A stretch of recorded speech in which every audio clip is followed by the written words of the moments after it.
Welcome to the Innovation in the Guest Journey panel. My name is Mark Locker, founder and CEO of Attractions.io, and I'm thrilled to be facilitating today's discussion on a topic that I'm personally very passionate about. Guest journeys are at the heart of what we do at Attractions.io, where our purpose is to unlock the full potential of every visit. And so we're proud to be sponsoring this session and supporting conversations that drive innovation in this space. We have a fantastic panel of experts with us today to kick off the blooloop Festival of Innovation. We've got Tim Morrow, President and CEO of San Antonio Zoo, Jim Denny, VP of Digital Experience at Six Flags, and Adele Keane, COO and Creative Director at Imvizar. So together they're going to be sharing their thoughts and experiences on the trend shaping the guest experience. And rather than risk underselling these brilliant panelists, I'm going to invite each of them to just introduce themselves so they can share their backgrounds and expertise in their own words. So Tim, could you start by introducing yourself and telling us a little bit about your role? Sure. So I've been at San Antonio Zoo now as the president for 10 years. Prior to that, I spent about 20 years with SeaWorld Parks and Entertainment at a couple of our parks in Texas and Florida. And prior to that was with what is now a Six Flags park in San Antonio, Texas called Fiesta Texas. So I've been in hospitality my whole life. Before that, working restaurants and pizza jobs and all those kind of things. So been a really fun ride, all of it completely unexpected. These were all kind of summer jobs that led me to be a president and CEO of a zoo, which I never would have dreamed I would be doing. I love that. And it's so common in our industry for that to be a story as well, which I love. Now let's move over to Jim Denny, VP of Digital Experience at Six Flags. Jim, if you could tell us a bit about your role and what you've been working on. Well, sure. Well, Tim, good to know that you started in the Six Flags world. Didn't expect to find myself here either. I've been was with Legacy Cedar Fair, obviously with the recent merger. Now the Six Flags banner flies, and been here about 10 years, almost 11 now. And this came from the financial service industry. So from the roller coaster of the mortgage market meltdown to actual real roller coasters is where my career has taken me. So Tim, like you said, didn't always think I'd end up here, but here I am, and it's a great opportunity to really, instead of selling a checking account to somebody, sell them a day's worth of fun. And I think that's what's been the greatest driving force about this job. Love it. Thank you, Jim. And finally, we have Adele Keane, so COO and Creative Director at Imvizar. Would love you to share your background, some insights into the innovations that you've been driving. Yeah, absolutely. So I'm a co-founder at Imvizar. We're a startup creating spatial storytelling experiences all over the world.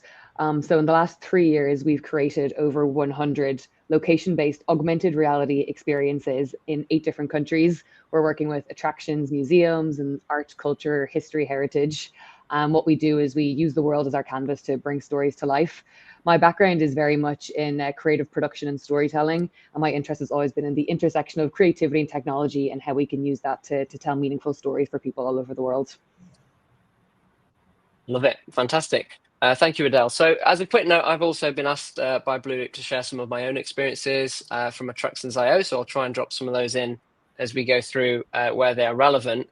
But now let's get started with our first topic. And I want to begin by exploring what's happening right now in the world of guest journeys. So each of our panelists is obviously tackling their own unique opportunities and challenges. So very excited to hear about some of the work they're doing to enhance the guest journey for their visitors. Jim, to start with you, it's obviously, you've alluded to it already, but it's an exciting time for Six Flags after the merger with Cedar Fair. What are you working on at the moment to improve the guest journey, and how big of a role is technology playing in those plans? Well, yeah, technology is all of it, right? So, right now, I mean, unifying technology is where my time is being spent. I mean, we have two of pretty much everything. So when it comes to that digital experience or the guest journey, we're really focused right now on selecting what's that right platform. It's going to deliver the best experience for the guest, along with the greatest efficiency for the business. I mean, we want both sides of that. And so we're focused on, migrating as quickly as possible without sacrificing the guest experience or the quality of the capabilities that we offer. And at the same time, as you can imagine, we have a lot of opportunity in the transition, right? So a lot of partners or potential partners are reaching out about, hey, we've got this great triumph in this area of technology, or we've got that one. And, we obviously, we appreciate the possibilities that they all represent.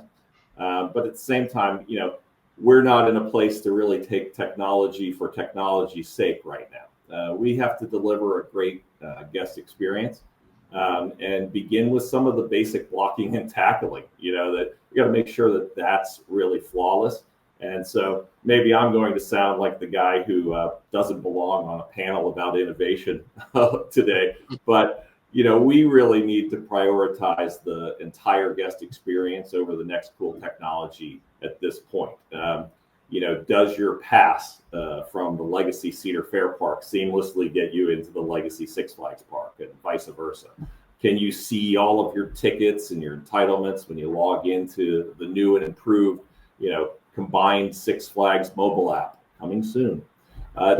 Do we have, everything in place to make sure that a guest can find their way to whatever it is that they're looking for in the park? So it sounds pretty basic, but that's really, the journey that we're focused on right now. And that's what we have to have in front of us every single day. So, if you can't get into the park and you can't be ready for your day at the park, then we can't begin to entertain you and deliver that experience that we know will bring you back again and again and again. So we know where we're going. It's a lot more advanced than what I'm talking about right now. And we'll continue to explore AR and AI, and we truly believe that those will transform how the guest experiences our parks. We have no doubt.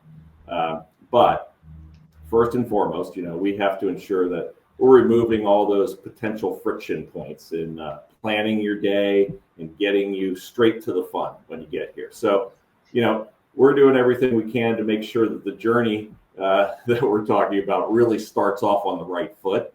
And we want to make sure that we keep an eye on those technologies of the future at the same time. And so we have a roadmap. We're looking out, but right now we're definitely focused on delivering that experience that combines the best of the technologies from both organizations and make sure that the guest gets in without a hassle. Makes sense. I know you've alluded to kind of not being in maybe the full innovation phase right now, but I think these are foundations, right? And I imagine in that transition period, there's actually a lot of potential for friction to emerge. So I did want to just dig one more little quick question for you, Jim, because I'm sure lots of people listening will be interested in the mechanics behind the merger. I remember the first press release about it where I think it emphasized the synergies, right? $200 million synergies here. I remember the kind of what was thrown out there. So I'm curious. Pressure, Jim, no pressure. No pressure. As someone who's been part of that transition, how does the merger influence internal alignment? So how do you take two previously separate organizations and have them come together and align the teams, the strategies, the technologies, and kind of have that unified vision for the guest journey? So I'm guessing there are some different opinions, right? And you said you've got two of everything. So I'd be really interested in kind of how that shakes out. I'll be really honest. I think everybody's kind of come at this with, hey, what is that best path forward, right? We haven't had a lot of tension around, oh, wait a minute, my technology is the right technology, your technology was the wrong technology. I think everybody is truly trying to understand, hey, what at the end of the day is going to deliver that best guest experience. So we haven't had a lot of, dust ups around, I know that I made this decision, I'm going to hold on to that forevermore. I think what we've seen is a lot of partners coming together in a space that I think Tim sort of illustrates what you see a lot in this industry, which is a lot of experience over time. And a lot of people in both companies have been here a long time, and they've been doing this for a while. And they know that at the end of the day, it's really about when the guest comes through that gate, right? And what are we delivering? And so I think we've got the challenges of, sure, you've got to cut costs in the right places without sacrificing ultimately that experience at the end of the day. And so we've got the experience of people here who know what it means to deliver that. And so we haven't really, I think we're going to get there in a very methodical way, but in a quick, acting quickly. So I'm looking forward to the adventure that's ahead of us. But I mean, the gates open soon for next season, right? So we're already on it. And I think it's going to continue down the path of partnership across the organizations. I haven't seen a lot of friction in that. Makes sense. Thank you, Jim, and exciting to see how that continues to unfold. Adele, can you tell us a bit about your award entry and what Imvizar is working on at the moment? Yeah, absolutely. So at Imvizar, in terms of the guest journey, we're creating something that's seamless and accessible for the guest to experience rich storytelling in a contextual location. So for a bit of context, we're working with cultural institutions, heritage sites, large attractions to bring the world to life through your mobile phone. So visitors download the Imvizar app, and within that one app, they can access a map, points of interest, but most importantly, they can access augmented reality experiences. So imagine you're at an old site where a castle used to stand. You can hold up your phone and see the castle rebuilt in front of your eyes and see the characters walking out the doors and interacting with the real world around you. And really what we're trying to provide is a seamless experience. So from start to finish, that people can have a self-guided experience whilst also having things accessible. So I really value what Jim said about not using technology for technology's sake. We're really trying to keep all of the technology in the background and allow people just to step into this new world. So the reason we're really going with the mobile first approach and not using the augmented reality headsets is due to accessibility. So what do people have in their pockets right now? And it is smartphones. We're definitely, in terms of innovation and the future, looking at all of the different AR headsets. We have all of them in the office upstairs. But right now it's really allowing people to be in control of their own journey, but that they're not missing out on the rich stories that different places have to offer, or being entertained through their own devices. Yeah, it makes a ton of sense. Again, that's already becoming a theme, right, of not using technology for technology's sake. And I know with AR, like, I always love it when AR is used for things like historic locations, and because you can bring stuff to life, right, where there's no other way of experiencing it. So it really is that value-added element to it, which is awesome. Yeah, absolutely. And it's a great gateway for, at the start, 3 years ago, when we started creating experiences, we did a lot of things in the history space because it's such an obvious use case to use your phone as a history to see a window into the past. But in more recent times, we've been working with kids attractions, entertainment, and artists. So creating really colorful, large experiences that people can step into art galleries and be inside a painting and see the world transform around them. So it's really going beyond your imagination and how you can use the world as a playground for telling stories. Brilliant. Tim, San Antonio Zoo, they've added several new areas in the past few years.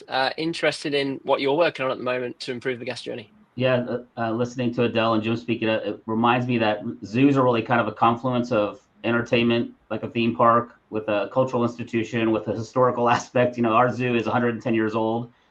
We also operate Kiddie Park, which is turns 100 years next year, the oldest children's amusement park in America.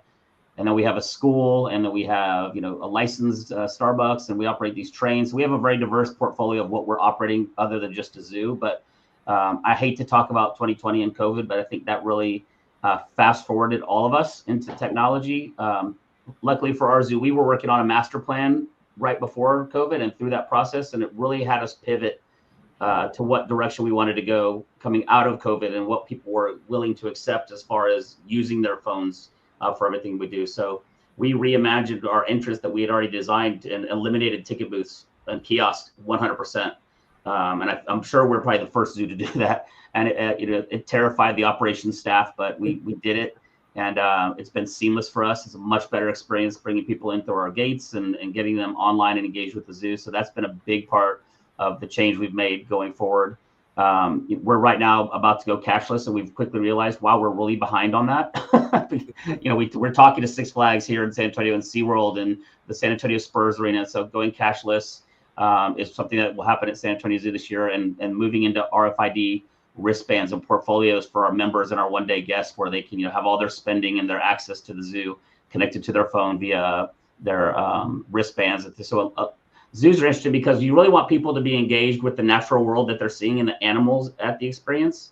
But I think the cell phones and the technology are really augmenting the experience of the guests now and adding to that experience. And not only with your food and merch and your entry and experience on pathways, but even with animals. We have an AR app that you can walk with the last 3 northern white rhinos and things like that, and it looks like you're walking with them. So those are adding another layer to the zoo experience that I think is really enhancing and probably extending our stay for guests too while they're here on the properties. Yeah, I love it. And you made me think something there just about operationally, the impact of that, because we see this a lot with the different clients we work with, where, as Jim said, it's all technology in terms of the enablers, right? Like whether it's digital kiosks or smartphones, they're the enablers for a lot of the things we're talking about to improve that guest journey. But when you're changing things that are going to affect the operations, that's ultimately like just as big a piece as the technology itself. And certainly something we've found is, like, if you can't get alignment kind of right to the top of the organization around making some of these bolder changes that you might do, then you're going to struggle to actually affect any change. Or you might have the most brilliant ideas technologically, but you've got to see it right through to the operations as well. So just something that made me think of that when you started talking about the operational side. Next, I want to talk about trends, so a little bit more looking towards the future. The guest journey is obviously evolving rapidly. We've got new technologies, we've got those shifting expectations from guests which drive change. So yeah, I would love to hear from each of you about some of the key trends you're seeing and any innovations that kind of stand out to you. Jim, if we could start with you again, what trends are you seeing? How are they shaping your approach when you look at the guest journey?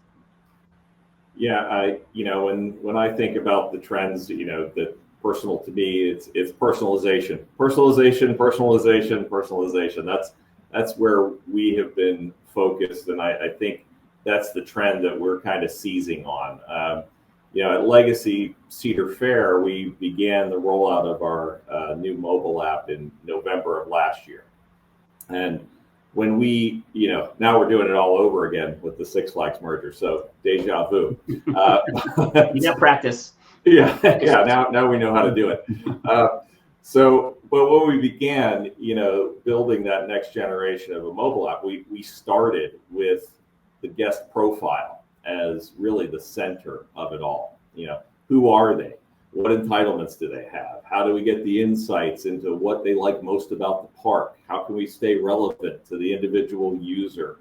And ultimately, how can we truly make it easier for that individual guest to enjoy their day, right? Their day is different than my day, right? And so that's what we wanted to deliver. And so it really came down to, data-driven personalization, that being kind of the critical trend that we were following and seizing on. And so we, even right now, we're migrating from kind of our CRM of old to its next evolution with the CDP. And we think that's going to allow us to be more timely, more relevant in how we engage with our guests. We're focused on what we see as the most critical portion of the journey, which is that journey from anonymous user, if you will, to a known guest, right? We really want to get through that part of the journey, and then we think that's where it becomes really rich for the guest. So we know that doing that requires trust, and trust requires relevance and understanding. If we don't have that, if we don't have a way to capture the right data, to analyze that data with AI and gather those insights and learnings, then we'll never establish enough trust to truly build loyalty. And that's where we are as driving our journey in the personalization realm. I think if you look at most players in our space today, they'll have some form of a VIP experience, right? And they'll have some host who will personally escort you through the park and show you things that you wouldn't have seen if you weren't with them. And I think that through personalization, the digital experience is ultimately going to deliver what's truly a digital concierge, for the park. And so that's going to let the park itself better manage traffic flow, right? It'll be able to set things up so that we're not all bunched up in one area of the park. But at the same time, it's going to give guests a perfectly tailored experience that they probably never thought possible. So, is that going to happen tomorrow with AI and with all the other things that we know are coming at us? No, it's not going to be here tomorrow, but you can tell it's coming. And you see parks, in all levels doing exactly that, trying to deliver a personalized experience for the guest. And when you make that kind of personal connection, that's what brings people back. They say, me, you understand me, the experience I'm looking for. And so that's what we're trying to do. And I think beyond that, Adele mentioned, the immersive storytelling side of things. And I think that's kind of the really, really exciting technology that's out there.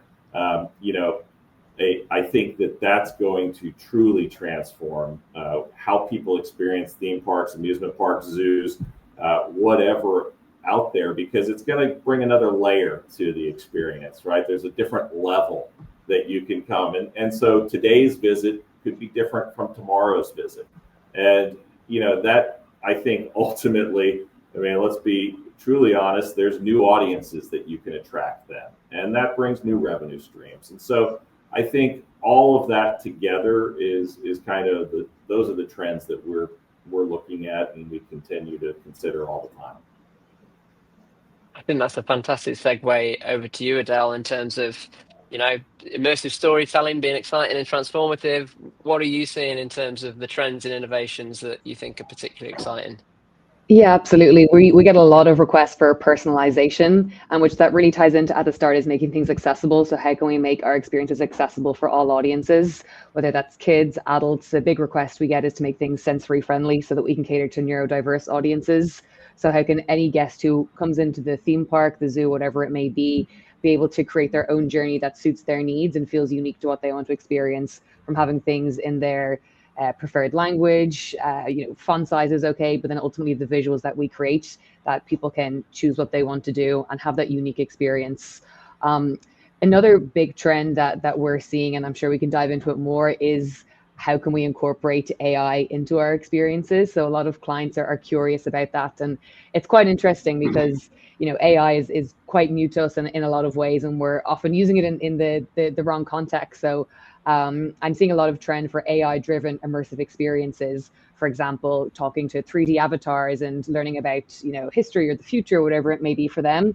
And actually, what we've learned is, we don't really want to create artificial intelligent avatars in that way. What makes more sense is doing what we call automated intelligence. So why not pre-program a character to tell you different answers about their subject, so we can actually control the narrative, as opposed to trying to use AI just for AI's sake. So if we're using AI, it's more for creating the visuals, or helping us craft stories. Maybe it's using it for translating the audio into different languages. So it's more seeing AI in the productivity side, helping with accessibility, but not for the stories themselves, because what we're really trying to do is shift the kind of static, passive storytelling into something interactive and dynamic, so people can feel like they're having their own unique experience each time they're holding up their phone and walking into a new world. And if they walk left or they walk right, hold up their phone in different ways, the environment will react around them. So it feels hyper personalized to them, even though it's still within a controlled setting. So there are some of the really big trends that we've been seeing. And then another thing, of course, is the bringing your own device. So allowing the guests to arrive at a venue and be able to guide themselves using their own device. And that's something we've seen huge success in. So how can we just modernize the kind of outdated technology that still exists in a lot of attractions, and make it something just accessible for every guest? Tim, I'm obviously interested on the trends that you see as well, but I'm also really interested to understand how you maybe prioritize initiatives for enhancing the guest journey and how you justify the expenditure, in your role as CEO. So yeah, interested on the trends, but anything you could share on that, I think would be really interesting as well. Sure. Well, I grew up in the theme park world in the operations side, so I kind of view everything from the operations guest experience, I think, which helps that part because, we have to constantly remind ourselves like we could put this great system in place or a process in place that's easy on the back end for the staff or for finance or for somebody, but if it's a miserable guest experience, then it's a total failure for us. So I think what we're seeing a lot is increased expectations of guests, their connectivity to the world and to be able to see, and I'll just use the zoo, for example, to see what other zoo habitats look like or other zoo experiences look like around the world and who's doing this new thing and who's doing that new thing. It can't be the zoo or the theme park or the attraction of yesteryear where you could kind of be stagnant and your hometown just loved you for what you were. They expect more because they're traveling, they're seeing other things online. And so there's definitely increased expectations for the experience. In San Antonio, we are one of the few cities in the United States that has two major theme parks in our city.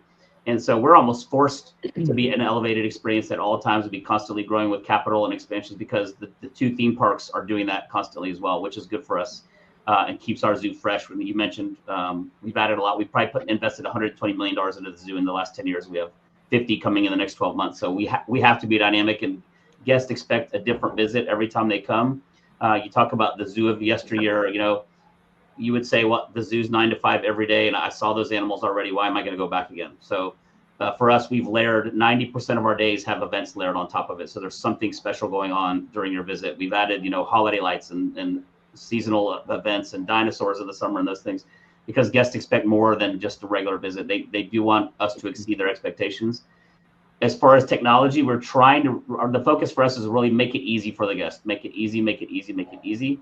But also not to the point where they feel disconnected from us as humans operating this facility that they're connected to. And so, I mentioned we don't have ticket booths, we don't have kiosks anymore, but we do put what we call a concierge out front to talk to people and answer questions. And, you are going to get somebody shows up with the occasional flip phone or those are having problems. And so you got to have that personal touch too. And I think Jim mentioned, personalization for the guests on the technology side. But I think we cannot lose sight of the personalized touch that we have with our guests and the one-on-one conversations they have with, for us in a cultural institution, docents and volunteers and animal care specialists that are out there talking to them and explaining things beyond what might they be getting on their phone or on the signs that we know they don't read. And so I think that what's really exciting for us is the kids.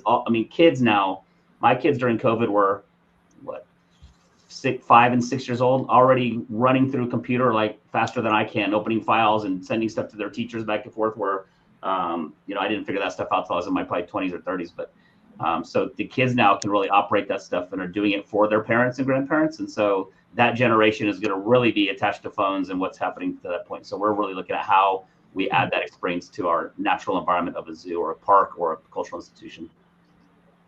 Yeah, I think those evolving guest expectations as well is such a theme that I kind of pick up on when I'm speaking to various people. It is almost like that hygiene factor now, right? And if you talk about the flip phone, if you go back 20 years and you think about what led people to attractions, it's all about the brand, right? You had to be top of mind. It's radio, TV, newspaper ads, and that was good enough. But of course, if you think to today, it's Google reviews, it's social media influence. If you went to a theme park and all the rides are 20 years old, you're not going to come back, right? It's much more democratized in a way. So it's just, it's interesting that it's really become this almost hygiene factor. As you say, if you're in a competitive area with other attractions, it doesn't have to be a zoo, right? Everything's competing for the same time. Yeah. And the level just kind of rises for everyone, which is super interesting, but definitely a common theme that I've seen as well. If we look like specifically ahead now, like really into the future, I'd like to hear from each of you about where you see the guest journey going. I mean, it wouldn't be a 2024, almost 2025 session unless we obviously talked about AI. We've already touched on it a little bit. It's the hot topic of today, so very interested to get perspective on that. Tim, maybe I'll start with you this time, just to go back round. What's your vision for the future of the guest journey? Like, if you look into your mind's eye into the future, knowing about AI and all the maybe advancements on the horizon, have you got like a picture of what it could look like, but we're not there yet? Yeah, I think you take what you've been seeing in the physical world of for our kind of attractions and even some theme parks is creating these realms and you're taking a person to a place. You're not just having animals, you're taking them to South Africa or to Africa, or you're taking them to South America, or you're taking them to Australia and completely immersing them in the sounds, the languages, the cultures, and the animals of those areas. And I think with the future of AI and technology, that can take people to a whole nother level of really being in those places and feeling they're in those places at that time. For zoos, it's really important. What we are really is, we are ambassadors for these animals in their native places. And so we're working to conserve animals in the wild and helping. We want people that visit our zoos. In the United States, more people visited accredited zoos than all the major sports leagues combined. And so our job is to teach those people, here's the conservation needs of these animals in the wild, and now we're able to take them physically with designing realms that take you to these parts of the world. But then the technology is really going to be, literally feel like you are there in the future. I think you could be standing in an African section of the zoo with the augmented reality and AI happening around you. And I'm in Africa. Like, I feel like I'm in Africa. So I think that's a big part of what the guest journey is going to be. And exciting for conservation, which is a big part of who zoos are now, is what technology is doing for conservation. I've been to Africa, I think 4 times in the last 12 months. And we are collaring rhinos and be able to track rhinos now. And it's AI driven data coming from these collars of rhinos that will tell people on the property their heart rate's elevated, something may be going on. They're out of their range, their normal range, something may be going on. They're able to launch drones to go see what's going on there and if there's poaching activity or something else going on. So for zoos, I think it's really exciting for the guest experience, but also for our mission of the conservation and education that we do, that this technology is going to help save species. And that really all has to come together, because we've been failing miserably as a planet for a lot of decades and hundreds of years probably to protect animals. And so that technology, I think the most exciting for us, for our mission, is what it can do to conserve animals in the wild and take people to those places to spark that inspiration to care about those animals and want to protect them. Amazing. Yeah, I think it's an area that gets me really excited as well, right? That sort of predictive technology that will come from AI that will help prevent things from going wrong, or before they happen, which is super exciting. Adele, we've talked there about the physical world and immersion. AI, obviously a hot topic. Obviously, I'm very interested in how you see the combination of AR with AI and what that could create in the future. Yeah, absolutely. So for us, really, where we see it going is that guests really are less consuming content and that they are participating in it. So really the guest becomes the hero in the guest journey. They're really the hero and they're the center of it. So they're really a part of the story, and that it's really a seamless friction. So at the moment, there's still, whether you are using your phone or whatnot, a few steps to get there. It will be as simple as putting on a headset and the virtual content is seamlessly interacting with the real world, that you're not even don't have to even hit the button for things to change into your language. So it's really just super simple. Put on a headset and off you go. Something lightweight that looks just like your regular sunglasses. In terms of AI, definitely in terms of analytics and data-driven insights is where we really see it going. So how can, especially for repeat visitors, so knowing what they did last time, can there be a bit of an AI guide at the start that caters the journey towards what you want to possibly answer 5 questions, your age profile, who you're with, are you looking for something more education-based, entertainment, and then that says, okay, well, here's the different points of interest you should go to this show at this time, and direct you in that way. So you have like a custom itinerary of what you should do. Definitely with AI, we don't want it to kind of replace the human element of things. So it's not getting rid of the rich ways we interact with people at the locations, but it's just help people have those hyper personalized experiences when there isn't someone to hold their hand throughout the whole guest journey. But by like 2030 for sure, like headsets are going to be much more accessible, much more affordable, and we will see people being able to experience really next level augmented reality without ever having to worry about the technology or think about anything going on in the background. So a few years away from getting there for sure. With AI at the moment, it is being used in terms of like speeding up production processes and kind of opening up new ideas, but there still is a long way to go until we see AI fully coming into its own. It's helping a lot with translations, localization, but it isn't at the kind of perfect level to that it's completely seamless for the end user just yet. But we're getting there in the next 5 years for sure. And if we're really looking far flung, like 10, 20, 30, 40, 50 years, do you ever see a time where we're all got, whether it's contact lenses or some lightweight sort of screens going on, or do you think it'll be more you step into an immersion as an experience and back out into the kind of real world? Just interested in your take on that. Yeah, like it's I'm obviously a big advocate for immersive storytelling using technology, but I also don't want to see us in a world where we are completely just absorbed with technology too much. What I really enjoy about, especially what we're doing now with the phone, is you have that choice of being completely in the real world and the digital world at the same time. So if we are in the year 2050 and we're all wearing our AR contact lenses for everything we do, it's being able to have that choice of the level of digital content you want to interact with. So kind of back to that thing of having your guide at the start, how virtual do you want this tour to be versus how much things do you want to be solidified in the real world, so that we can still each control that level of how much advertisements we're seeing in the digital world versus in real life. So I think there needs to be a really big level of control for the individual so that they can shape what they want and allow themselves, if they want 100% immersion in a digital world, they can go into that extreme. I said we get a lot of requests for sensory friendly experiences. They can decide on the level of that spectrum of immersion where they want their experience to be. So you might be walking around with your family and friends, and actually each of you is experiencing something slightly different based on what you have requested from your kind of AI digital guide in your head.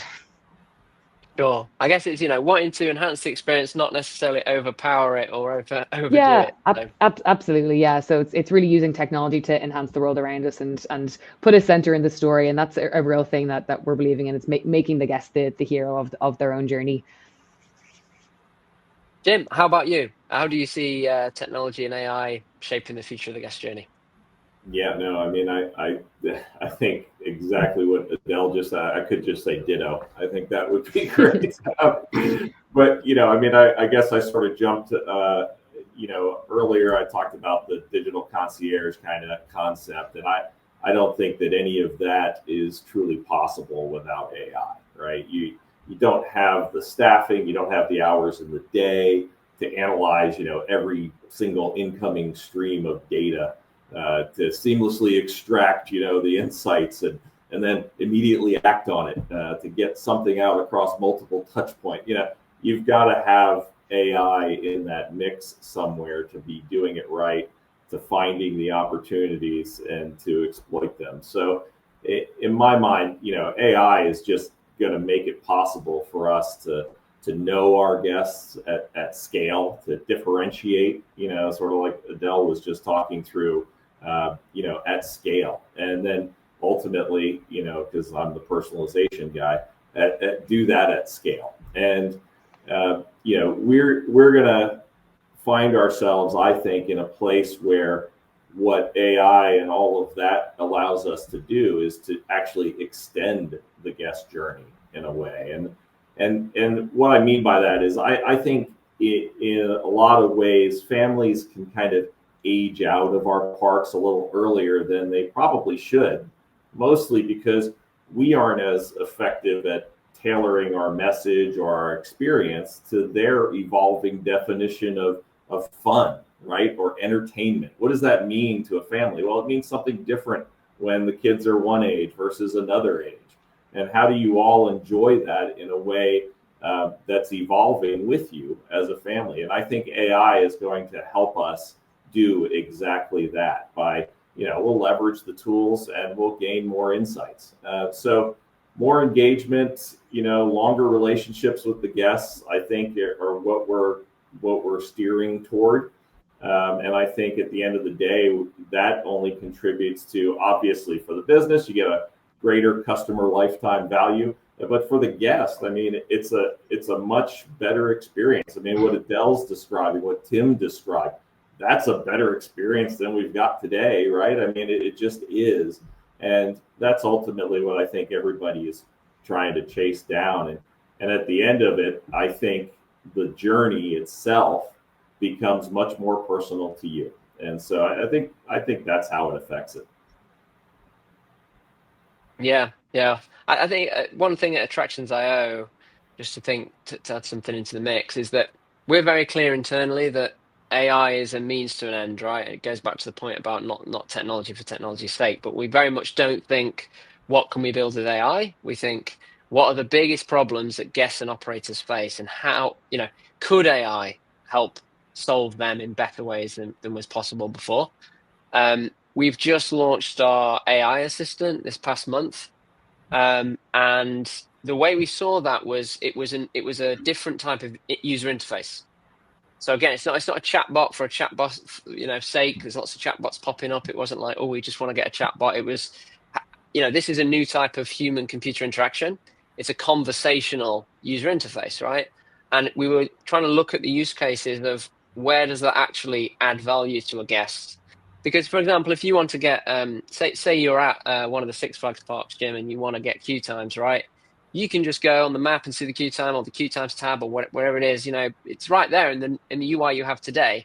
Typing into an AI assistant, hey, what is the queue time for such a ride, would be worse. It'd be slower than just using the traditional UI. But if you're saying something like, hey, is there somewhere I can grab a taco or a pizza? And like the old way would be to maybe, search through restaurants, apply a filter, maybe look at the menus.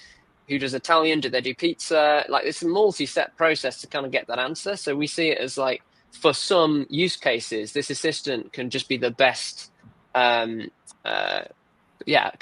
if you like, to the guests. Part of that concierge concept, right, where it's just going to do a lot of that for you, answer a lot of those steps, take those steps away, I should say, and present you with exactly what you want. So we generally measure, certainly with the apps, how do we get out of the way? It's not that we want engagement to be more to distract from the experience. It's almost like we want it to be less to elevate the experience they're actually there for. And I think this is just another UI concept that helps with that. So that's just the lens we've been looking at it through. And I think it ties into those previous points around not just technology for technology's sake. So as we wrap up, just looking at the time, I'd love to finally go around one more time and discuss challenges, because I really want to end on a negative note. No, it's not that. I think there's always so much to learn, right, from talking through challenges. Every attraction has its own hurdles. I'd love to hear from each of you what some of the biggest challenges you're facing are around the guest experience, around the guest journey, any learnings as well that you might have had from challenges along the way. And this can apply obviously to what you're working on. I'll start with you actually, Adele, in terms of Imvizar. Interested to know what's been the most challenging things for you as you've tried to, fulfill your vision and bring some of these things to life, and how are you tackling them? Yeah, there's two things that come to mind, and the first one is really balancing innovation with simplicity. So we could do some amazing things with headsets, really next level AR, amazing graphics that would amaze people, but because augmented reality is quite new to most of our audiences, we don't want to overwhelm them. So actually reeling things back and keeping it simple at the start is a much better experience and journey for them. So we're trying to bring them on the journey with us throughout as they experience an attraction, starting off simple. And by the time they've reached the end of their tour, they're experiencing more advanced types of AR where it's more interactive, more custom. So it is really reeling it back, and as always, putting the guests first and thinking this is has to be something simple for them so that they buy into it and then can continue to grow with us. Another challenge that we do face and are overcoming is the single app fatigue. Visitors don't want to be downloading multiple apps. So our platform, the Imvizar app, is to overcome that. Our platform is essentially like a Netflix for location-based AR, so that people have the app already on their phone, and as they visit different attractions, they don't need to re-download apps. So it is a struggle to get the buy-in from visitors to download your app and then be with you on that journey. So it's really doing the end-to-end audit of the visitor experience and figuring out where exactly immersive storytelling can fit into that journey and allowing people to understand that path. So they're both quite different challenges, but we've overcome them definitely in the last few years and continue to, but we'll always have to balance the innovation with simplicity, putting simplicity first and building that over time. So once the world is more used to using AR on a daily basis, as the younger generation are, we can create more and more advanced experiences for people. Awesome. Jim, I'm sure you could fill another hour of maybe challenges. There's all these things going on, you're two of everything, etc. But in the interest of the clock ticking down, maybe you could share just one of the top things. No, well, I think truly, the sort of the healthy tension, I think, of personalization versus data privacy. I think that's a big one for us. kind of making sure that we don't step on what the guest ultimately wants when they're providing information to you, but they don't want you using it, and they certainly don't want you losing it, right? So that's a key thing. And then, but I think the biggest challenge we already covered, and I think my biggest fear is the fear of creating technology that actually detracts from the experience. And I lose sleep over digital overload, right? Yeah. Are we putting too much here? Are we making people be too connected? At what point do we start degrading what we have to offer? And so I think that, if everybody's wearing goggles, or if everybody's buried their heads in their phones, you don't get to see the child smile, and that's really the magic of what we have. And I think that's kind of the soul of our industry. And if we lose that, we've lost everything. So I don't want to contribute to losing that. I want to contribute to enhancing what we have to offer. I want to make sure that we're adding to it. I think that's the biggest challenge for me is balancing that. Couldn't agree more. Tim, last but not least, interesting challenges maybe you're facing at the moment. I agree 100% with Adele and Jim. You put a great panel together because I agree with everything they said on the podcast. But I think for me, the biggest challenge is just the pace that it's coming. It's happening and evolving so fast. And if you look at the industry, and Jim mentioned at the parks, there's a lot of people that have been there a long time. We are not the generation that is working in this space and understanding this space as it's coming and growing. So the leadership, and Mark, I think you mentioned, has to be top down in agreement that this is the direction we're going. And I see it in the zoo world and the museum world and even the theme parks. You could tell what I call the attractions that get it, that are kind of moving forward and adjusting to the times. But I think for us, just the biggest challenge is the pace that it's coming. And you think you've got your head wrapped around something and a concept, and then the next year it's totally different, or there's something totally new. And so that'll be our biggest challenge going forward. I think is keeping pace and finding the right people that can execute that for us. And then, beyond the physical space of the zoo, and Adele kind of alluded to it, people a lot of times will download your app and delete it when they leave. So how do we keep them connected to us and our missions and our experiences when they leave, to keep that repeatability and to keep that guest connected to what we're doing? And so I think that's another big challenge going forward. So I think those would be my two big takeaways of, what's probably happening right now is just pace and engagement with the guest, and not losing, as Jim said, that physical experience of what you're doing and the feel of riding a coaster or seeing a rhino and all these things that you get to do. So that's going to be important for everybody to watch moving forward. For sure. I think with those changing demographics as well, right? There's a phrase from the user experience world, which I love, which is "you are not your user." And I think staying connected to the guests that are coming and how their perceptions and what they want changes is super important. Also, just on the data privacy point you raised, Jim, I know we did some research at Attractions.io recently, published a guest experience report. You can find it on our website. But one of the findings there was that actually within this sector, the trust in how attractions are handling data is actually quite low. And that is a barrier to adoption of things that are going to really drive personalization and so on and so forth. So I'm glad you brought that up. I do think it's an important, but often it's not the sexy part of what we're looking at with the guest journey, right? But it's equally as important because it's a key enabler to the things we want to do. Right, I'm going to wrap up now. So would like to extend a big thank you to our panelists, Tim, Jim and Adele, for taking time out of their busy schedules to share their insights. Also, thank you to blooloop for organising this session and for inviting me to share some of my own experiences from Attractions.io. I believe we're now going to announce the winners of the guest journey category. So we'll hand over to that. And now, the winners of the 2024 blooloop Innovation Awards guest journey category. Third place, Discover the Giants of the Past from Magic Memories and Plantasia Tropical Zoo. Second place, Loop Website's platform for attractions by Semantic. First place, RoboGuide, your social interactive guide robot from Dino Robotics. Congratulations to all of the award winners.